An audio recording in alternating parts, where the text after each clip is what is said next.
সোনা, দাদার happy birthday হলো? তুমি কেক কেটেছো? ইয়ে, দেখ সত্যিকারে কাটতে পারে ও।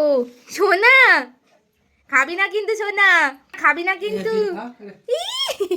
দুধ তো চেটে চেটে খাচ্ছিস চকলেট গুলো। ও তাই তো। এই সোনা, দেখো একটা একটা করে আঙুল চেটে চেটে খাচ্ছে। এটা গেল, এটা ভর্তা করে ফেলেছে, কেক ভর্তা হয়ে গেছে, সেখানেই শেষ। তাই হাল বেহাল হয়ে গেছে।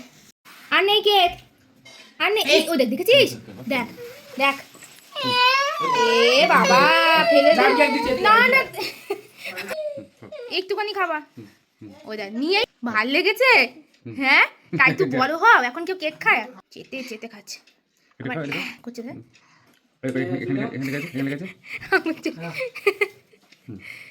শোনা, এ বাবা আর খাস না, এবার যা হাত ধুয়ে, হাত ধুয়ে। আর খেতে পারে না বাবা।